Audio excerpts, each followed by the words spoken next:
Good morning class. Cyber security की class है।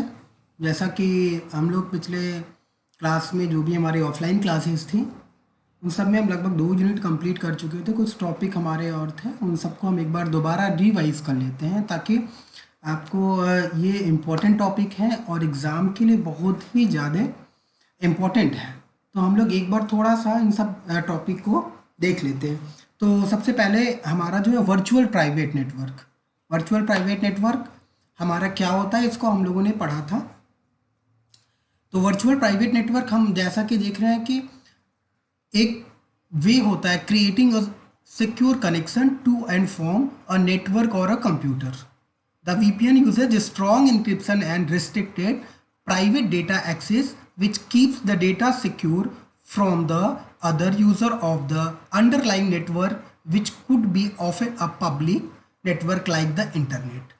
Means to say कहने का मतलब क्या है कि वर्चुअल प्राइवेट, जैसे नाम से डिफाइन हो रहा है क्या कि वर्चुअल होगा, ये कोई रियल नेटवर्क नहीं होगा। सबसे पहला पॉइंट याद रखिएगा आप सब कि वर्चुअल प्राइवेट नेटवर्क जो है वो रियल नेटवर्क नहीं होगा।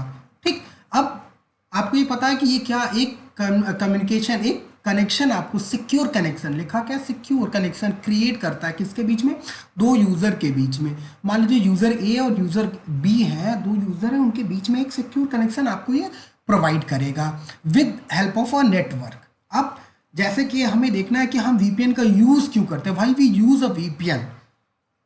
तो यहाँ पे हम देख सकते हैं कि तीन इम्पॉर्टेंट जो हमारे पास तीन इम्पोर्टेंट रीज़न है उसकी वजह से हम VPN का यूज़ करते हैं। सबसे पहले सिक्योरिटी। आज के टाइम में एक एक पॉइंट समझते हैं। सिक्योरिटी, सिक्योरिटी मीन्स हम देखते हैं कि जैसे कि हम रेलवे स्टेशन पे आजकल वाईफाई मिल रहा है या किसी भी पब्लिक नेटवर्क पे हम वाईफाई का यूज़ करते हैं, तो वो पब्लिक है, वहाँ पे हमारे जैसे बहुत सारे लोग हैं जो कि लॉगिन कर रहे हैं और डेटा को एक्सेस कर रहे हैं। हो सकता है कि वहाँ पे बहुत सारे लोग अटैकर हो, हैकर हो और हमारी कोई भी डेटा या हमारे डेटाबेस को एक्सेस करना चाहे। तो पहला रीज़न ये हो कि हम सिक्योरिटी पर्पज से। दूसरा प्राइवेसी। प्राइवेसी, बहुत सारे डेटा हमारे पास ऐसे होते हैं, बहुत सारी इंफॉर्मेशन ऐसी होती है जो हम किसी से शेयर नहीं करना चाहते। हम केवल 2% या 2-4% जो भी हमारे पास एक ग्रुप हो या हमारा जो नेटवर्क क्रिएट किया गया उतने जितने मेंबर हो उनसे हम कम्युनिकेट करना चाहते हैं। तो दूसरा हमारा ये प्राइवेसी। और तीसरा एक्सेस। एक्सेस का मतलब होता है कि कोई भी पर्सन, अथराइज्ड पर्सन किसी भी डेटा को एक्सेस करे, वो जाने उस डेटा को, वो जानना चाहता है। तो ये तीन जो हमारे पैरामीटर है, सिक्योरिटी, प्राइवेसी और एक्सेस, ये तीन चीज़ों के लिए हम VPN का यूज़ करते हैं। एक्सेस को एक तरीके से और समझ सकते हैं, जैसे कि बहुत सारी कंट्रीज़ हैं जहाँ पे जैसे चाइना, आप देख सकते हो गूगल और जीमेल, बहुत सारी चीज़ें वहाँ पे एक्सेसिबल नहीं है। या मान लीजिए आपका कॉलेज है, बहुत सारी कंपनी है जहाँ पे उन्होंने फेसबुक और बहुत सारे सोशल साइट्स को बैन करके रखा है। तो उन सारी चीज़ों में क्या होगा कि आपको एक्सेस करने का परमिशन नहीं होगा। आपका जो IP होगा जैसे ही उनके सर्वर पे जाएगा, उन उस सर्वर के जरिए वो आपका वो पार्टिकुलर IP, पार्टिकुलर जो हमारे पास URL है वो ब्लॉक हो रखा है, तो आप आइडेंटिफाई हो जाओगे। वो आपको जान जाएंगे कि ये पर्सन इस चीज़ को एक्सेस करना चाहते हैं। तो आप क्या कर रहे हो कि आप एज अ थर्ड पर्सन, आप जियोग्राफिकल जो बाउंडेशन को अवॉइड करके आप उस चीज़ को एक्सेस कर सकते हैं। तो सबसे पहले हमने आपसे कहा कि VPN आपको समझ में आ गया कि एक बेसिकली कुछ नहीं, एक हमारा रियल नेटवर्क नहीं है जो कि हमें एक सिक्योर कनेक्शन प्रोवाइड करता है, और जिससे हमारा किस फॉर्म में करता है, स्ट्रॉन्ग इनक्रिप्शन फॉर्म में, ताकि हमारा डेटा जो है कोई अदर पर्सन, जो बाहर का पर्सन है या कोई भी अनऑथराइज पर्सन एक्सेस करना चाहता है तो उसे एक्सेस नहीं कर पाए, क्योंकि हमारा डेटा क्या हो जाएगा, इनक्रिप्टेड हो जाएगा। स्ट्रॉन्ग इनक्रिप्टेड मतलब वो किसी न किसी फॉर्म में चेंज हो पाएगा, और वो तभी जो दो पर्सन हमारे A और B है वो वही उसको रीड कर सकते हैं। क्यों? क्योंकि उनके पास सेक्रेट की होगी, पासवर्ड होगा या वट एवर कोई भी एक पैटर्न्स होगा, उसके बिना वो ओपन नहीं हो सकता है। ठीक, तो अब हम इसका यूज़ कहाँ, आप देख रहे हैं कि हम इस VPN का यूज़ हम पब्लिक नेटवर्क पे ही करते हैं, जैसे कि हमारे पास इंटरनेट है और इन सब पे है। अब सबसे एक इस फिगर में हम लोग देख सकते हैं कि हाउ VPN वर्क्स। देखिए, सपोज दैट हमारे पास दो यूज़र है। यूज़र मान लीजिए हम इसको ए मान लेते हैं और इसको मान लेते हैं B। ये दो यूज़र हमारे पास A और B है। तो A हमारा, इन दोनों के बीच में आप ध्यान से देखिए तो ये हमारा क्या लिखा है, फायरवॉल विद VPN। जिसे हम वीपीएन गेटवे भी कहते हैं। इन दोनों के बीच में एक वीपीएन गेटवे काम कर रहा है जिसका काम बेसिकली क्या होगा कि ये सबसे पहले मान लीजिए कोई रिक्वेस्ट ए भेजता है बी को, तो जैसे ये भेजेगा वो वीपीएन के पास जाएगा और वीपीएन के पास जाते ही वो क्या करेगा कि उस हमारी डेटा को चेंज करेगा, इनक्रिप्ट कर देगा। और मतलब कि हमारा जो आईपी एड्रेस है वो किसके पास गया, केवल वीपीएन के पास गया। सेम प्रोसेस आप बी के पास समझिए, बी ने कोई रिक्वेस्ट यहाँ पे की तो बी का भी आईपी एड्रेस इसके पास स्टोर होगा वीपीएन के पास, और बी जो भी मैसेज भेजेगा वो इनक्रिप्ट होके तब हमारे पास आएगा। कहने का मतलब क्या है कि जो भी कम्युनिकेशन एस्टैब्लिश हो रहा है ए टू बी के बीच में, सपोज दैट हम इस वीपीएन को सी मान लेते हैं, सी है, तो हमारा जो communication directly A to B के बीच में नहीं हो रहा है, जबकि क्या हो रहा है, ए टू सी हो रहा है और बी टू सी हो रहा है। इसका मतलब है कि कोई भी, जैसे ये इंटरनेट हमारा कनेक्शन है, तो कोई भी अनऑथराइज्ड यूजर है, कोई अनऑथराइज्ड यूजर है, तो जैसे वो ए या बी के पास आना चाहेगा तो बीच में किसका काम चल रहा है, बीच में हमारे पास वीपीएन है। और वीपीएन हमेशा क्या करेगा, उन जो भी अनऑथराइज्ड होस्ट है, अनऑथराइज्ड एक्सेसेस हैं, उनको तुरंत रोकेगा और उनको एस्टैब्लिश नहीं होने देगा, उनका कम्युनिकेशन हमारे पास नहीं होने देगा। तो ये बेसिकली आप जानिए कि ये आपको समझ में आ गया कि वीपीएन क्या है और कैसे काम करता है। बात आती है कि टाइप्स ऑफ वीपीएन। देखिए नेक्स्ट में हमारे पास है टाइप्स ऑफ वीपीएन। तो बेसिकली जो है वीपीएन हमारे पास 5 से 6 टाइप के हैं, वन बाई वन हम देख लेते हैं। ये अगर ऑफलाइन क्लास होती तो हम लोग ज़्यादा अच्छे से फिगर से समझ सकते हैं, बट कोई नहीं, बहुत आसानी से इन सब चीज़ों को देख सकते हैं। तो पहला जैसे PPTP, point to point tunneling protocol VPN. पहले जो आपका ये टाइप है वीपीएन का, point to point tunneling protocol का मतलब है, देखिए वीपीएन मैंने आपको बताया एक टनल की तरह काम कर रहा है। आपने टनल मीन्स सुरंग सुना होगा। पहले में क्या होता था, पहले लोग सिक्योरिटी के लिए एक सुरंग का यूज़ करते थे, जिससे किसी और भी पर्सन को नहीं पता होता था। जो भी अथराइज पर्सन होते थे उनको पता होता था, और युद्ध में या बहुत सारी जगह पे वो उन टनल का यूज़ करते थे। तो टनल हमारा क्या होता है कि एक सिक्योर लाइन होता था, कोई भी जो भी इनिमीज साइड का पर्सन होता था उसको नहीं पता, तो हम आसानी से एक जगह से दूसरी जगह जा सकते थे, अपना कम्युनिकेशन इस्टेब्लिश कर सकते थे। सेम पॉइंट यहाँ पे आ रहा है point to point tunneling protocol VPN पे। तो point to point tunneling protocol VPN पे हम क्या कर रहे हैं कि ये एक बहुत कॉमन वीपीएन का टाइप है, जो कि क्या होता है एक रिमोट साइट यूजर से होता है। एक रिमोट साइट यूजर से हमारे पास क्या करता है कि हम 2 पर्सन आराम से किसी भी किसी भी नेटवर्क को एक्सेस करते हैं, कोई भी कम्युनिकेशन आराम से स्टैब्लिश कर सकते हैं। ठीक है, जैसे कि आपने देखा कि they enable authorize remote users to connect the VPN network using the existing internet connection and then log on to the VPN using password authentication. हम पीपीटीपी वीपीएन में क्या कर सकते हैं कि रिमोट लॉगिन के थ्रू पासवर्ड के द्वारा हम क्या कर रहे हैं कि एक दूसरे वीपीएन के हेल्प से एक दूसरे से कम्युनिकेशन एस्टैब्लिश कर रहे हैं। और इसका ऑथेंटिकेशन मेथड क्या होगा, पासवर्ड होगा। मतलब जब तक हमारे पास सेम पासवर्ड नहीं होंगे तब तक हम उस पर कोई भी लॉगिन प्रोसेस अप्लाई नहीं कर सकते। चलिए, दूसरा जो टाइप का हमारे पास वीपीएन है वो साइट टू साइट है, लिखा होगा site to site VPN second type है। अब बात आती है कि साइट टू साइट वीपीएन हमारा क्या। अभी हम लोगों ने कहा कि पॉइंट टू पॉइंट था, एक रिमोट यूजर था, अब दूसरा साइट टू साइट है। सपोज दैट अब हमारे पास नंबर ऑफ यूजर बढ़ गए हैं, जैसे कोई एक साइट है, एक कॉलेज है और एक दूसरा कॉलेज है, या एक कंपनी है दूसरी कंपनी, वहाँ नंबर ऑफ यूजर्स बहुत ज़्यादा हैं, या नंबर ऑफ हमारे किसी वेबसाइट पे नंबर ऑफ हमारे पास सर्विसेज बहुत ज़्यादा हैं। वो एक दूसरे से क्या करना चाहते हैं, एक दूसरे से कम्युनिकेशन इस्टेब्लिश करना चाहते हैं। तो साइट टू साइट हमारा जो वीपीएन होगा must same thing as a PPTP except there is no dedicated line. यहाँ पे मैंने आपसे बताया जैसे रिमोट यूजर में एक कंफर्म लाइन, डेडिकेटेड लाइन थी, यहाँ पे क्या हो रहा है, डेडिकेटेड लाइन आपको नहीं मिल रहा। अब it allows the different site of same organization each with the own real network to connect together to form a VPN. Unlike PPTP, the routing, encryption and decryption is done by the routers on both ends, which could be hardware based or software based. तो कहने का मतलब ये कि side to side VPN पे हमारे पास केवल एक सिंगल पर्सन के लिए कोई लाइन नहीं है, हमारे पास पूरे के पूरे साइट के लिए है, पूरे के पूरे कॉलेज के लिए है, ऑर्गेनाइजेशन के लिए है। जितने भी पर्सन है वो एक दूसरे से कम्युनिकेशन स्टैब्लिश कर सकते हैं विद, कि इसमें सारी चीज़ें आपके जो भी हमारे पास इंक्रिप्शन है, डिक्रिप्शन है, और जो भी हमारे पास सिक्योरिटी पैरामीटर है वो ऑल्सो हमारे पास इसमें भी वर्क करते हैं। तो यहाँ पे कहने का मतलब इसका यूज़ हम तब करते हैं जब यूज़र हमारे पास ज़्यादा हैं और हम सारी सर्विसेज एक्सेस करना चाहते हैं। थर्ड जो है आपका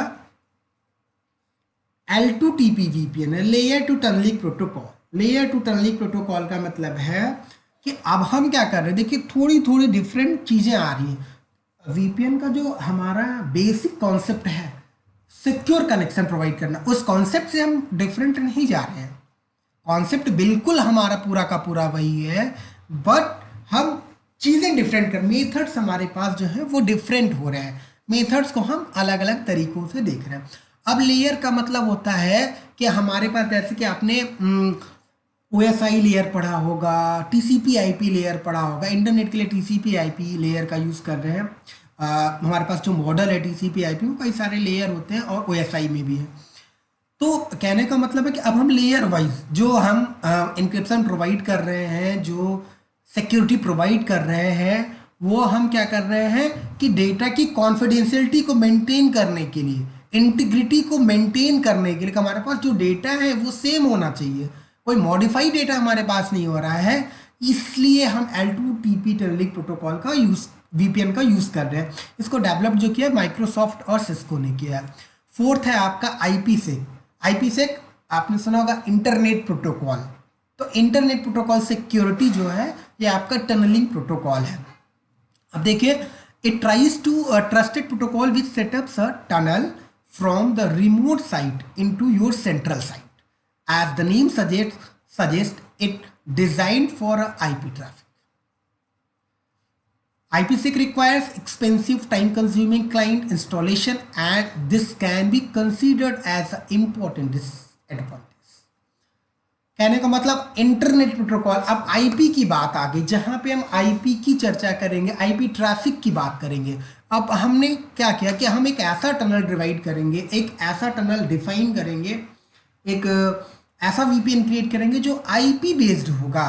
हमारे IP के थ्रू हमारे पास हम एक दूसरे पर्सन से जो कम्युनिकेशन इस्टेब्लिश करेंगे, कि जो भी हमारे पास कई सारे देखते हैं कि ट्रैफिक की वजह से बहुत सारी कम्युनिकेशन में प्रॉब्लम क्रिएट होने लगती है और IP ट्रैफिकिंग की प्रॉब्लम आती है। तो उसको हम क्या करते हैं कि एक बेसिकली 2 IP हमने सजेस्ट कर दिया और उन IP से हमने कम्युनिकेशन इस्टेब्लिश करना शुरू किया।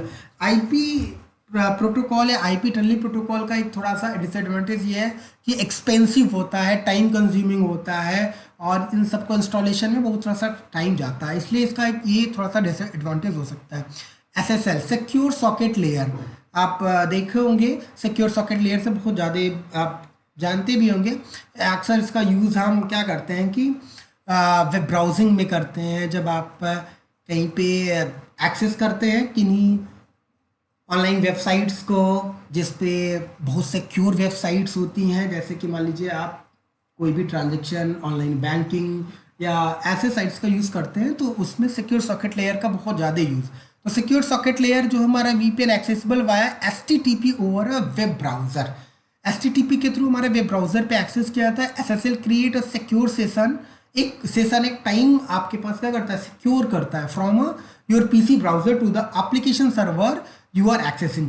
हमारे वेब ब्राउज़र के बीच में हमारे PC से और एक जो एप्लीकेशन का सर्वर है, उन दोनों के बीच में क्या कर रहा है, एक कनेक्शन इस्टेब्लिश कर रहा है।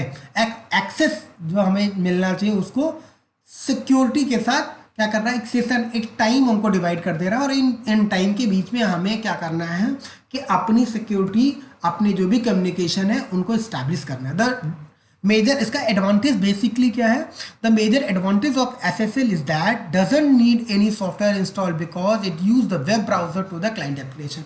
जैसे कि अभी हमने देखा कि लास्ट वाले में IP में क्या था कि हमें कुछ सॉफ्टवेयर क्या करने पड़ते थे, इंस्टॉल करने पड़ रहे हैं, जिससे कि तब हम IP को यूज़ कर पा रहे हैं। बट यहाँ पे ऐसा नहीं है, हम क्या कर रहे हैं कि हमें किसी भी सॉफ्टवेयर का यूज़ नहीं करना पड़ा। क्यों? क्योंकि वेब ब्राउज़र है। Web browser is also application software. With the help of a browser we can easily access any transaction और ऑनलाइन और एनी सिक्योर आपके पास जो भी वेबसाइट्स हैं, जो भी आपके सिक्योर क्लाइंट्स हैं, उनका हम एक्सेसिंग या कम्युनिकेशन इस्टेब्लिश कर सकते हैं। नेक्स्ट है आपका MPLS। MPLS का फुल फॉर्म होगा multi protocol label switching. Switching आपने पढ़ रखा होगा, इस पर ज़्यादा डिस्कशन नहीं करने की जरूरत है, बस थोड़ा सा आप ये जानिए कि अब अभी तक हमने कहा कि बहुत सारे डिफरेंट टाइप के हमने VPNs पढ़े। मल्टी प्रोटोकॉल लेवल स्विचिंग हमारे पास यहाँ पे बहुत जो भी इंडिविजुअल यूज़र थे उनको थोड़ा छोड़ के हम कई सारे प्रोटोकॉल का यूज़ करके हम इसको यूज़ करते हैं। तो क्या है multi protocol are no MPLS are no good for remote access for individual user, but for site to site connectivity they are the most flexible and scalable option. These systems are essentially ISP turned VPNs. When two or more sites are connected to a form of VPN using the same ISP, the MPLS network is not all easy setup to add on the others and hence bound more expensive. तो MPLS क्या है कि basically use क्या होता है, जब हमारे पास दो से ज़्यादा 2-4 साइट्स आपस में कम्युनिकेट होते हैं, आपस में कम्युनिकेशन स्टैब्लिश करना चाहते हैं, तो हम MPLS VPN का यूज़ करते हैं और ये बहुत फ्लैक्सिबल है, बहुत स्केलेबल है। तो बट इसकी एक डिसएडवांटेज ये है कि ये एक्सपेंसिव है, क्योंकि आपको पता होगा कई सारी वेबसाइट को एक साथ एक्सेस करना, उनको जानना, उनको मैनेज करना, ये थोड़ा सा एक्सपेंसिव हो सकता है। लास्ट में आपका आ गया है हाइब्रिड। अब हाइब्रिड नाम से डिफाइन हो रहा है कि बहुत सारे जो भी हमारे पास अभी तक प्रोटोकॉल थे, टाइप्स थे, उन सबको कंबाइंड करना है, उन सबको एक साथ यूज़ करना है किसी स्पेशल पर्पस के लिए। तो ये जैसे लिखा a few companies have managed to combine features of SSL, IPsec and also other types of VPN। बहुत सारे ऑर्गेनाइजेशन, कंपनी, कॉलेजेस हैं जो कि अदर बहुत सारे डिफरेंट VPN का यूज़ करके अपने स्पेशल पर्पस के लिए इनको यूज़ कर सकते हैं। तो इनका कनेक्शन मल्टीपल हो सकता है और बहुत सारी फ्लेक्सिबिलिटी और सिक्योरिटी बहुत हाई लेवल की हो जाती है और इस वजह से एक्सपेंसिव होता है।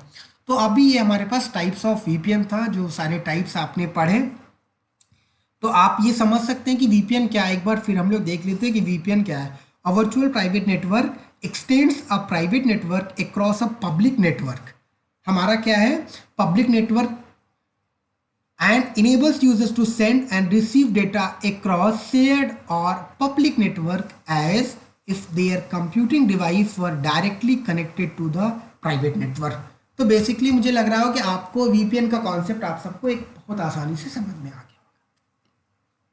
अगर आपको कोई भी प्रॉब्लम होगी इस टॉपिक से तो आप मेल कर सकते हो, व्हाट्सएप पे आप अपने ग्रुप पे डिस्कस कर सकते हो। कोई भी प्रॉब्लम हुआ, कोई भी टाइप आपको नहीं समझ में आया तो आप इसको घर पे भी आसानी से पढ़िएगा, आराम से पढ़िएगा, बुक्स की हेल्प लीजिएगा। जहाँ से भी कोई भी प्रॉब्लम अगर होती है तो आप उसको हम लोग डिस्कस करेंगे। चलिए अब हम लोग क्लास नेक्स्ट टॉपिक पे चलते हैं। नेक्स्ट टॉपिक जो है आपका इंट्रूजन डिटेक्शन सिस्टम, यानी कि IDS। इसका शॉर्ट फॉर्म क्या है, IDS है। इसको हम क्या कह रहे हैं, IDS, इंट्रूजन डिटेक्शन सिस्टम। अब बात आती है कि इंट्रूजन डिटेक्शन सिस्टम होगा क्या। सबसे बड़ी बात है, इंट्रूजन डिटेक्शन सिस्टम होता क्या है, क्यों यूज करते हैं, why we use IDS, what is IDS। तो सबसे पहले इसका फुल फॉर्म देखेंगे, इंट्रूजन और इंट्रूडर। इंट्रूजन और इंट्रूडर क्या होता है। तो इंट्रूजन और इंट्रूडर को हिंदी में समझ सकते हो अतिक्रमण, ठीक। तो हम इंट्रूजन को क्या सकते हैं कि intrusion is like a person who trying to gain unauthorized access to a network or system। क्या हुआ कि who trying to gain unauthorized access to a network or system or trying to gain access in a system with a criminal intention। कहने का मतलब यह है कि हमारे पास इंट्रूजन जो डिटेक्शन सिस्टम, इंट्रूडर जो है वो क्या होगा कि कोई एक पर्सन हो सकता है, कोई थर्ड पर्सन हो सकता है, कोई थर्ड पार्टी हो सकती है जो कि हमारे सिस्टम को, हमारे नेटवर्क को एक्सेस करना चाहता है और जिसका इंटेंशन बैड है, जिसका इंटेंशन हमारे सिस्टम के लिए, हमारे लिए हार्मफुल है, उसका इंटेंशन बहुत क्रिमिनल एक्टिविटीज़ में इन्वॉल्व है। तो इंट्रूजन, ये तो हमारा इंट्रूजन हुआ। अब इंट्रूजन डिटेक्शन, इन सारी चीज़ों को हमें क्या करना है, डिटेक्ट करना है, आइडेंटिफाई करना है। तो इंट्रूजन डिटेक्शन सिस्टम क्या हो जाएगा? An intrusion detection system is a device और a software application that monitors network or system activities for a malicious activities or policy violations and produces electronic reports to a management station. एक बार फिर देख लीजिए, an intrusion detection system is a device or software application that monitors network or system activities for malicious activities or policy violations and produces electronic reports to a management station. तो basically आपने क्या देखा कि intrusion detection system हमारा एक software हो सकता है, एक डिवाइस हो सकता है, जो कि पूरे नेटवर्क को, पूरे सिस्टम की एक्टिविटीज़ को मैनेज करता है, मॉनिटर करता है कि जो भी इलीगल एक्टिविटीज़ आ रही, अनऑथराइज एक्टिविटीज़ आ रही है, जो हमारी पॉलिसीज वायलेशंस, जो हमारी पॉलिसीज को नुकसान कर सकता है, हमारे सिस्टम को नुकसान कर सकता है, उन सब की रिपोर्ट बनाना, एक इलेक्ट्रॉनिक रिपोर्ट प्रिपेयर करना, जनरेट करना, और हमारा जो भी मैनेजमेंट स्टेशन है, जो भी एडमिन पैनल है, उनको लगातार उस रिपोर्ट को सेंड करना और उनको ये बताना कि ये चीज़ें हमारे सिस्टम पे, ये चीज़ें हमारे नेटवर्क पे हो रही हैं। Intrusion detection system is any hardware, software or combination of both that monitors a system or network of system against any malicious activities. This is mainly used for detecting break-ins or misuse of the network.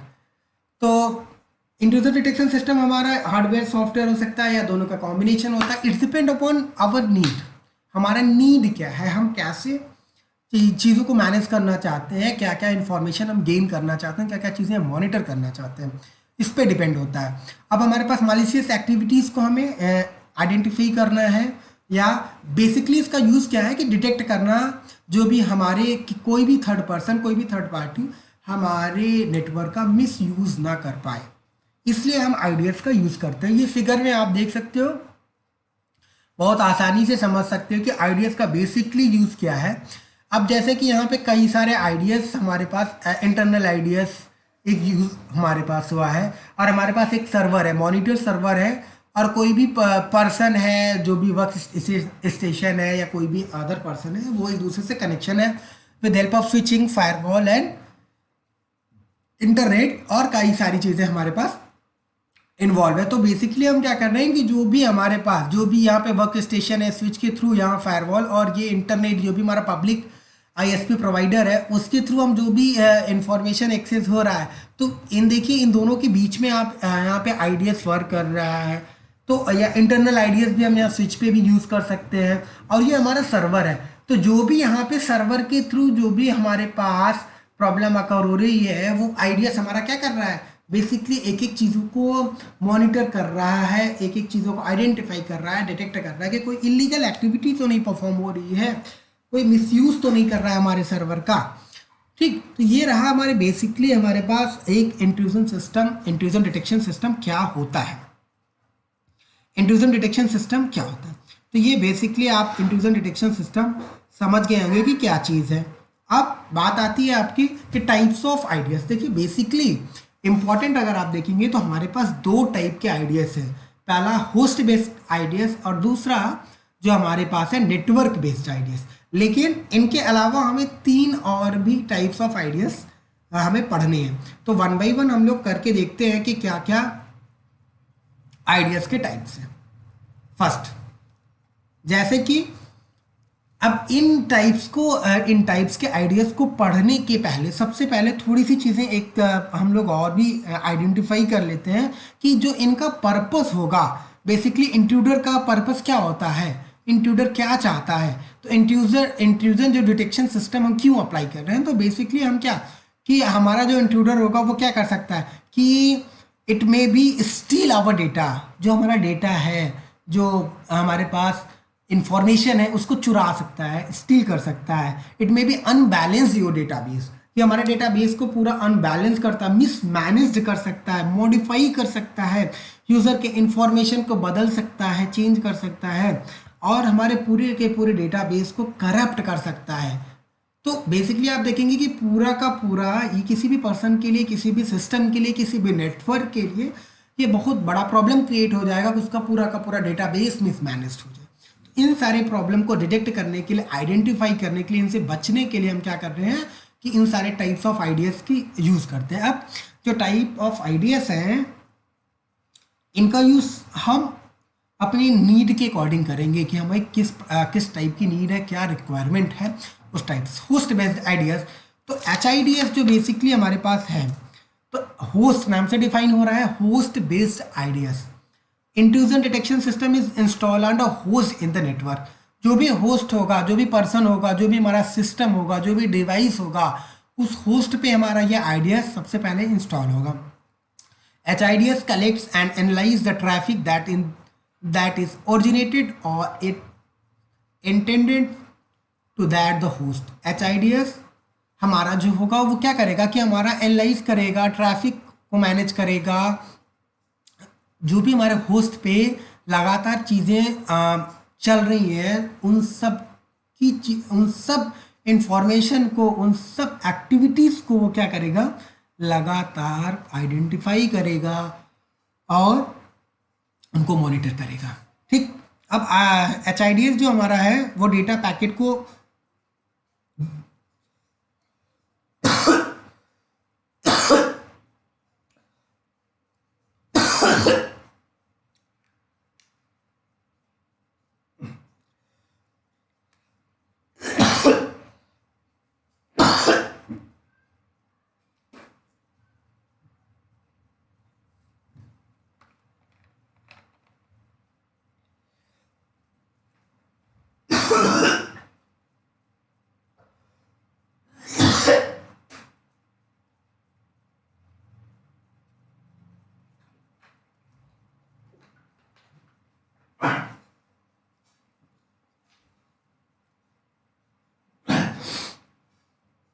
Sorry for interruption class.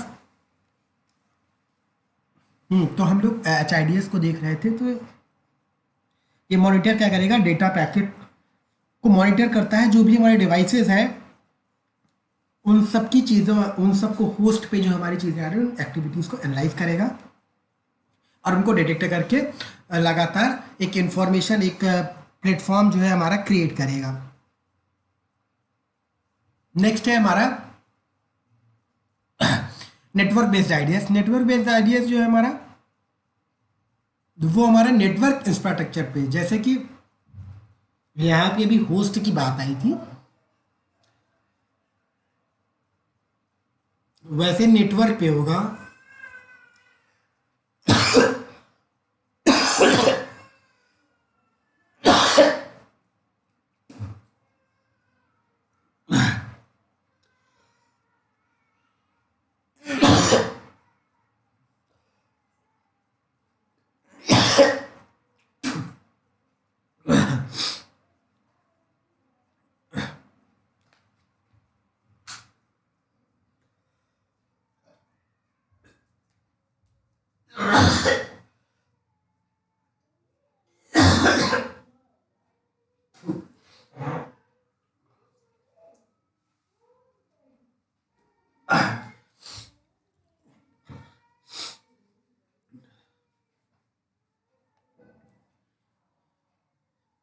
Sorry class, थोड़ी तबीयत खराब है, इस वजह से आपको बार बार interrupt होना पड़ रहा है। कोई बात नहीं, हम लोग जल्दी से इस टॉपिक को कवर करते हैं। तो अभी तक नेटवर्क पे, अब हमारा नेटवर्क आइडियाज क्या करेगा। Network IDS are placed in the key areas of network infrastructure and monitors the traffic as it the flows to the other host. Unlike HIDS, NIDS have the capability of monitoring to the network and detecting the malicious activities intended for the network. Monitoring criteria of the specific host in the network can be increased or decreased with the relative ease.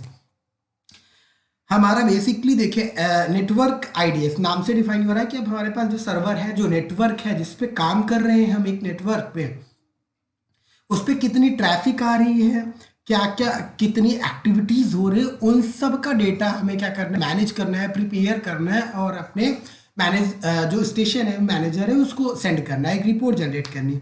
तो basically NIDS क्या करता है, monitor करता है activities को, capture करता है recorded को, और एनालाइज नेटवर्क ट्रैफिक को लगातार एनालाइज करता है और देखता है कि हमारा नेटवर्क जो अभी इफिशियंसी है, जो एक्टिविटीज़ जो भी हमारे परफॉर्म हो वो इंक्रीज हो रही है, ट्रैफिक या डिक्रीज हो रहा है, इन सारी चीज़ों को लगातार वो मॉनिटर करता रहता है। और कोई भी इलीगल एक्टिविटी परफॉर्म नहीं हो रही है, हमारे नेटवर्क पे कोई मिसयूज नहीं हो रहा है, इन सारी चीज़ों को हमारा नेटवर्क बेस्ड आइडियाज मॉनिटर लगातार करता रहता है। नेक्स्ट हमारा है stack based ideas. Stack based ideas is the latest technology which works the integrating closely with the TCP IP stack, allowing packets to be vast as they traverse their way up to the OSI layers। तो नाम से आप देख रहे हैं stack based ideas है। Basically stack based ideas हमारा क्या हो रहा है, टीसीपी आईपी जो प्रोटोकॉल है उस लेयर के थ्रू, जो ओएसआई लेयर आपने पढ़ा होगा, transmission control protocol, internet protocol, उनके थ्रू हमारा स्टैक बेस्ड जो है हमारा डेटा को एनालाइज कर रहा है। उनको हमारा क्या कर रहा है कि जो भी डेटा हमारे पास पैकेट है उनको क्या कर रहा है कि पैकेट को किसी भी नेटवर्क पे, किसी भी होस्ट पे जो भी हमारा डेटा सेंड हो रहा है उनको वन बाई वन क्या करे, उनको रिफाइन करे, उनको एनालाइज करे, उनको चेक करे कि ये जो भी डेटा पैकेट्स हमारे पास आ रहे हैं वो हार्मफुल तो नहीं है, वो कोई इलीगल एक्टिविटी तो इसमें नहीं है, ये मॉलिशियस डेटा तो नहीं है। इस वजह से हमारे पास जो भी पैकेट्स आएंगे उनको स्टैक बेस्ड आइडियाज मॉनिटर लगातार करता रहता है। जैसे कि लिखा है, watching the packet in the ways allow to the IDS to pull the packet from the stack before the operating system और application has enhanced to the process of packets. Next आपका signature based IDS. Signature based IDS use a rule set to identify intrusions by watching for patterns of events specific to know and document attacks. It is typically connected to a large database which house attack signatures. It compares the information it gathers against those attack signature to detect a match. Basically जो आपका signature based आपका ideas है वो एक आपके पास का एक pattern create करता है। जब कोई भी डेटा हमारे पास सेंड हो रहा है, रिसीव हो रहा है, चाहे वो नेटवर्क पे है, तो हम क्या कर रहे हैं कि एक सिग्नेचर, एक पैटर्न क्रिएट कर दे रहे हैं जो कि मैच होना चाहिए। अगर वो हमारे पास सिग्नेचर जो भी है या जो भी पैटर्न क्रिएट कर रहे हैं वो विदाउट इंफॉर्मेशन के साथ अगर मैच नहीं हो रहा है तो इसका मतलब है कि जो भी इंफॉर्मेशन आ रही है, जो भी प्रॉब्लम जो इंफॉर्मेशन जो डेटा आ रहे हैं, इसका मतलब कि वो हमारे नेटवर्क के लिए, हमारे सिस्टम के लिए हार्मफुल हो सकते हैं। तो सिग्नेचर हमारा सिग्नेचर बेस्ड आइडियाज इसी के लिए बेसिकली वर्क करता है। तो signature definition store the database new to specific so that variations on known attacks are not missed. कि हम इससे क्या आइडेंटिफाई कर सकते हैं कि जो हमारे पास नोन अटैक्स हैं, मिसमैच जो पैटर्न्स हैं, हम उसको आइडेंटिफाई बहुत आसानी से कर सकते हैं। This sometimes leads to the building of the huge database which it up the chunk of space. हम इससे बहुत आसानी से आइडेंटिफाई कर सकते हैं जो हमारा डेटाबेस है वो इलीगल एक्टिविटीज, इलीगल डेटा से फेल भी नहीं हो सकता। नेक्स्ट आपका और लास्ट आपका जो है anomaly based ideas. Anomaly based ideas जो है लास्ट आपका आइडियाज इंट्रूजन डिटेक्शन सिस्टम है। तो सबसे पहले एनॉमली आइडियाज, एनॉमली मीन्स होता है असामान्य। आप कह सकते हो कि ऑड आप ले सकते हैं, असंगति। Anomaly based IDS examines the ongoing traffic activities, transactions and behaviour in order to identify intrusions by detecting anomalies. लगातार आप देखते हैं कि जैसे कोई साइट्स है, कोई नेटवर्क है या कोई पर्सन है, वो सब लोग किसी एक वेबसाइट को ज़्यादा ओपन करते हैं, किसी एक डेटाबेस पे ज़्यादा काम करते हैं, एक इंफॉर्मेशन पे ज़्यादा काम करते हैं। तो हम उनके एक डेटाबेस के स्टैटिक्स पे ये आइडेंटिफाई कर सकते हैं कि लगातार वो किस डेटा को एक्सेस कर रहे हैं, किस वेबसाइट को एक्सेस कर रहे हैं, तो वो किस पे ज़्यादा प्रीफर करते हैं, वो हमारा एक क्या कैटेगरी बन जाती है। लेकिन कभी कभी ऐसा होता है कि कुछ डेटा हमारे बहुत ऑड होते हैं जिनका बिहेवियर बहुत डिफरेंट होता है। एनॉमली बेस्ड आइडियाज से हम आइडेंटिफाई कर सकते हैं कि ये नॉर्मल यूज़र का बिहेवियर नहीं है, ये मतलब अटैकर का, it may B attacker behaviour, या इट परफॉर्म्स इलीगल एक्टिविटीज। तो इसके बिहाफ पे हम एनॉमली बेस्ड आइडियाज यूज करके हम उन डेटा पैकेट्स को, उन ट्रैफिक्स को, उन ट्रांजेक्शन के बिहाफ पे, बिहेवियर पे हम उनको आइडेंटिफाई कर सकते हैं। जैसे कि it works on the notion that attack behavior differs enough from normal user behavior such that it can be detected by cataloging and identifying the different involved. Anomaly detectors monitor network segment to compare their state to the normal baseline and look for current behavior which deviated statically from the normal. This capability theoretically gives the anomaly based ideas ability to detect new attacks that are neither known nor which signature have been created. Anomaly based ideas का basically हमें फायदा क्या होगा, जैसे कि signature based ideas में हमने identify कर लिया कि ये पैटर्न्स के ये हम मैच हो रहा है तो ये ठीक है, तो वहाँ पे नोन को हम बहुत आसानी से जो भी हमारे पास अटैक्स है उनको आइडेंटिफाई कर सकते हैं। बट अननोन अटैक्स यहाँ पे क्या है, इनके बिहेवियर के अकॉर्डिंग हम एनॉमली बेस्ड आइडियाज से आइडेंटिफाई कर सकते हैं कि इनका बिहेवियर बिल्कुल अलग है, डिफरेंट है, तो इनको हम डिटेक्ट कर सकते हैं न्यू अटैक्स को और आसानी से जान सकते हैं।